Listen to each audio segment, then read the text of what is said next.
Cube Radio. Salut, c'est Charles Tran avec l'équipe dans 5 minutes. On s'intéresse aux sciences, à l'histoire et à l'actualité. Aujourd'hui, on parle de colère, de tristesse et d'anxiété. Les gens sont fâchés partout dans le monde, ou presque. La tristesse, la colère et l'anxiété ont battu des records pour la deuxième année consécutive. C'est l'Institut sondage américain Gallup qui le dit. Et en plus, c'est comme pour la richesse, les inégalités de bien-être ont tendance à vouloir se creuser. Depuis 2006, l'Institut de sondage américain Gallup mesure l'état émotionnel de l'humanité. 150 000 entretiens réalisés dans 140 pays cette année. Résultat, une augmentation générale d'émotions négatives, colère, tristesse et anxiété. Le type de question posée, avez-vous ri ou souri hier? Avez-vous appris ou fait quelque chose d'intéressant hier? Avez-vous ressenti de la douleur physique, de l'inquiétude, de la tristesse, du stress, de la colère? L'objectif de ce sondage, c'est de mesurer les aspects intangibles de la vie, les sentiments, les émotions, des choses que les indicateurs économiques, comme le PIB, ne tiennent pas en compte. Et puis, je le disais, le bonheur dans le monde, c'est un peu comme l'argent. Sa répartition est inégale.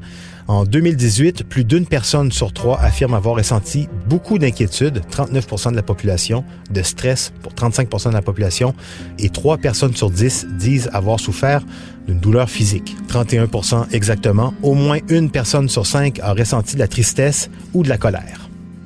À noter tout de même, le niveau de stress général a baissé un peu par rapport à 2017, mais la colère, l'inquiétude et la tristesse battent tous les records. Bon, clairement, les pays ravagés par la guerre, la pauvreté, c'est là où on retrouve le plus de gens fâchés, tristes ou anxieux. Sur l'index, les aiguilles sont au rouge au Tchad, qui subit une guerre civile horrible dont tout le reste de la planète se fout. Le Niger aussi, le Sierra Leone, l'Irak. L'Afghanistan est le pays le moins positif du monde. Selon ce même sondage Gallup, seulement 36% des Afghans, 1 sur 3, ont répondu par l'affirmative à la question « Avez-vous souri ou ri hier ?» Mais bon, ça va pas mal partout. L'index des émotions positives est lui aussi légèrement en hausse au Paraguay, Panama, Guatemala, Mexique, le Salvador, le Honduras. Ça va mieux. Mais cela dit, si d'un côté, on a une augmentation des émotions positives et de l'autre, une augmentation aussi d'émotions négatives ailleurs, ça veut donc dire que les inégalités de bien-être dans le monde se creusent. Autre chose, la perception du bien-être ou du mal-être, c'est subjectif d'une culture à l'autre. Faut en prendre ou en laisser. Dans les détails peut-être, mais quand même, les peuples latins, par exemple, sont réputés plus expressifs que les Slaves ou les Scandinaves sur leurs émotions.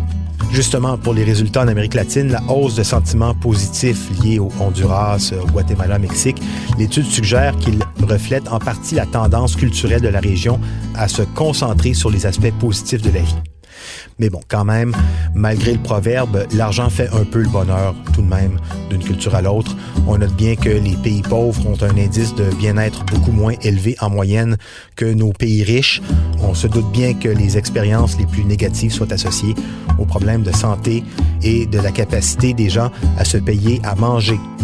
Alors que, comme pour le Canada et autres pays en haut de la liste du bien-être, les émotions positives sont plus liées à la perception des individus de leur qualité de vie, de leurs libertés individuelles et de leurs interactions sociales, ce qui, dans les pays comme l'Afghanistan, l'Irak ou la République centrafricaine, les libertés individuelles ou les soucis d'interaction sociale, c'est clairement pas et malheureusement pas une priorité.